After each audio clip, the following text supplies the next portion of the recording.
Chapter 2. Shadows in the Sky. Aether paced his cramped apartment, the faint hum of neon lights outside seeping through the grime-covered windows. The glow from the city's pulse flickered across his walls, but tonight it felt more like a warning than a comfort. His quad sat on his workbench, the frame dented, one propeller barely hanging on, and the video transmitter flickering. He'd spent the last hour trying to fix it, but his hands kept shaking. His mind was too full of questions, and Sero hadn't answered any of his messages. Typical. What the hell was that? Aether muttered under his breath. He had been doing these runs for months, quick drops, in and out. But tonight, that was different. Someone had known he'd be there. Someone had been waiting. He slumped into the tattered chair beside his desk, staring at the broken quad. This wasn't just about the money anymore. He could feel it, gnawing at the back of his mind. He'd been dragged into something bigger, and if he wasn't careful, he'd get buried in it. His phone buzzed, snapping him out of his thoughts. Aether glanced at the screen. It wasn't Sero. Unknown. Nice flying tonight, kid. You barely made it out. His stomach dropped. Whoever this was, they had been watching him closely. His fingers hovered over the screen, unsure whether to respond or ignore it. Before he could decide, another message appeared. Unknown. I've got a job for you. Better pay than Sero. Interested?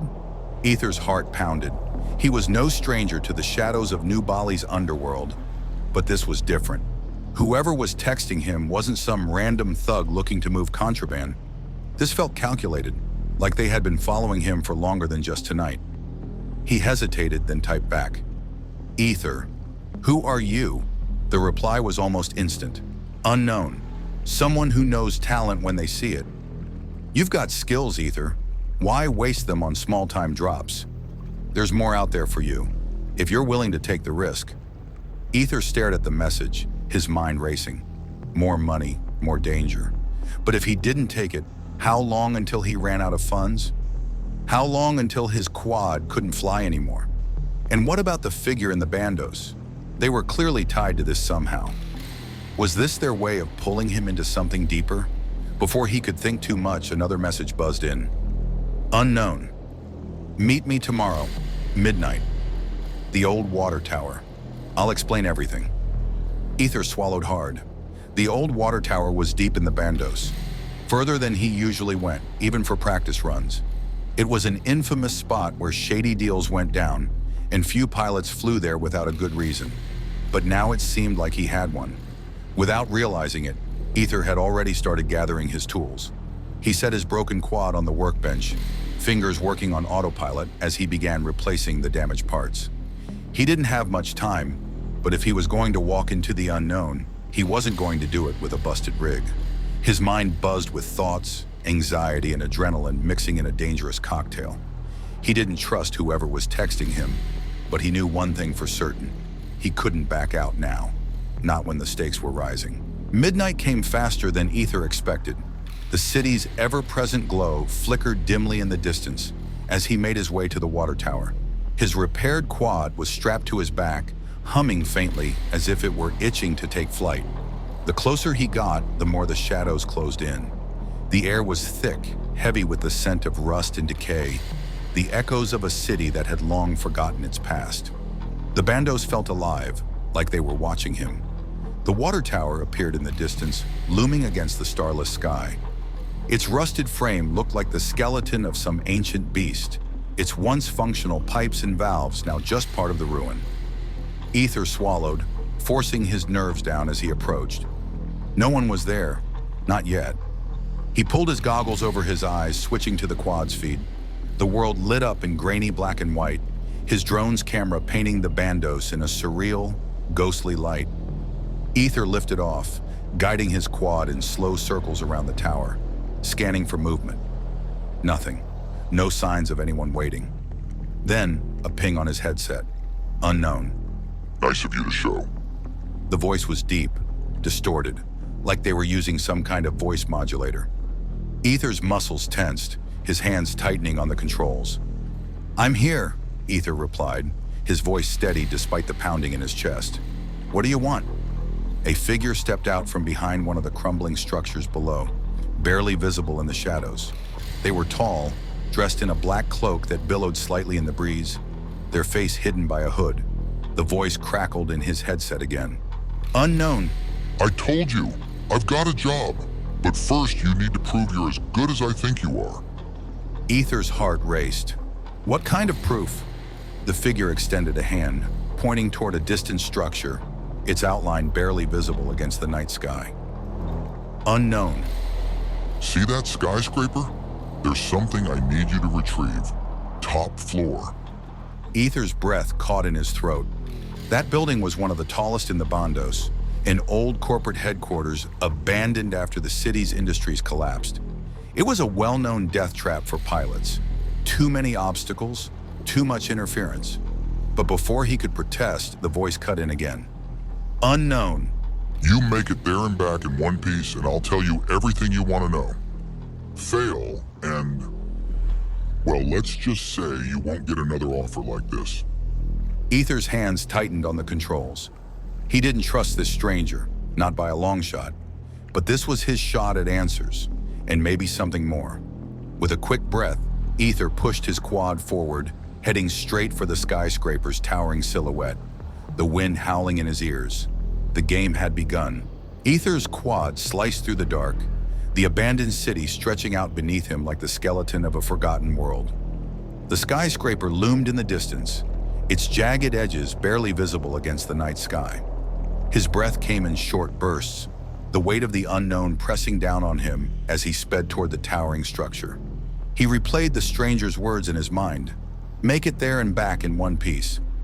Easier said than done. This building wasn't just any Bondo. It was a notorious graveyard for pilots. High interference from the old corporate tech, crumbling infrastructure, random gusts of wind between the floors. No one flew through there unless they were looking for a death wish. And yet, here he was. As Aether approached the base of the skyscraper, he flicked his quad into a lower throttle, pulling it into a slow hover just outside the building. His drone's lights illuminated the shattered windows and rusting steel beams that jutted out like broken bones. He took a deep breath and guided his quad into the building. Immediately, the interference hit. Static crackled through his feed, the image flickering in and out as the skyscraper's old tech systems came to life around him. The once mighty corporate giant that had occupied this space decades ago had left its mark. Firewalls, jammers, and random bursts of electromagnetic interference were still very much alive, waiting to swallow any signal that dared enter. Aether gritted his teeth, fingers dancing over the controls as he fought to keep his quad steady. The first few floors were relatively clear, but as he ascended, the obstacles grew tighter. Broken glass and twisted metal beams hung like deadly traps, waiting to snare his drone with the slightest wrong move. Stay focused, Aether whispered to himself, his voice barely audible over the sound of his quad's motors. His eyes darted between the video feed and the sensor readouts, constantly adjusting his flight path. He was good at this, one of the best, but this wasn't about showing off his skills. This was survival. The static in his feed grew stronger as he reached the mid-level floors, and for a moment, the entire image blinked out, leaving him flying blind. Panic surged through his veins, but he forced it down, keeping his hands steady on the controls. He couldn't lose it now. Not here.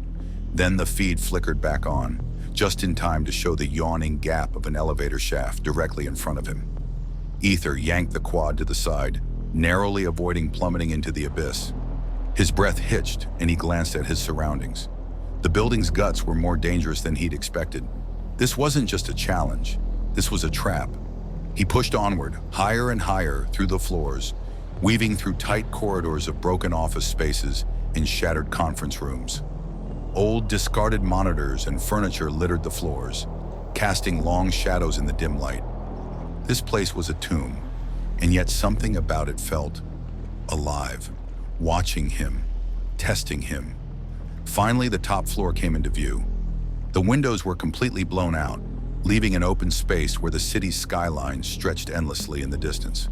Aether guided his quad carefully toward the center of the floor, eyes scanning for whatever it was the stranger had sent him to retrieve. Then he saw it, a small black case sitting atop a collapsed desk in the middle of the room. It looked innocuous enough, but Aether knew better. There was no way this was just a simple delivery run. His quad hovered over the case and he activated the drone's retrieval mechanism, a small claw extending down to grip the handle. The moment it latched onto the case, the interference spiked, static exploding in his feed. "Damn it!" Aether cursed, jerking the controls as the quad began to veer off course. The weight of the case threw off the drone's balance, and the interference was eating his signal alive. He needed to get out of here. Fast. Aether yanked the throttle up, forcing the quad to climb back through the building, but the extra weight was slowing it down. The static was relentless, jamming his controls as he tried to guide the drone back through the maze of corridors. The skyscraper felt like it was closing in on him, each floor more treacherous than the last. Suddenly, a loud beep echoed in his headset. "Incoming drone detected." Aether's heart dropped. Not again. He glanced at the radar, and sure enough, a red blip appeared, closing in fast. Whoever had attacked him before wasn't done, and this time, they were coming to finish the job. Come on, Aether muttered under his breath, fingers tightening on the controls as he urged his quad forward. The unknown drone was closing in fast, faster than before. It had been lying in wait, just like last time, ready to strike the moment he picked up the package. Aether pushed his quad to the limit, weaving between broken walls and narrow beams. But the extra weight of the case made it sluggish, hard to control. His heart raced as the other drone appeared in the distance, a sleek, black predator cutting through the ruins with deadly precision. It swooped in for the attack, its rotors whirring like a predator's growl. Aether dodged at the last second, sending his quad into a sharp dive. The two drones spiraled through the crumbling halls of the skyscraper, the chase growing more desperate with each second. He couldn't shake the attacker, and the interference was only getting worse. As he neared the lower floors, Aether's eyes locked on the remains of an old office. Its ceiling collapsed, leaving a jagged opening to the outside. It was a risky shot, but it was his only chance. With a deep breath, he pulled his quad into a tight roll and shot toward the opening, the attacker hot on his tail. The broken concrete and steel beams blurred past as he blasted through the gap, the wind tearing at his drone as it soared into the night sky. For a moment, everything went silent, the attacker's drone lost in the chaos of the skyscraper. Aether didn't wait to see if they'd follow. He shot across the bandos, heading back toward the water tower with the case in tow. His heart pounded as the city's dark silhouette came into view. He didn't know what he had just done or what he was carrying, but one thing was clear. Whatever game he was in, it was only just beginning, and the stakes were higher than he ever imagined.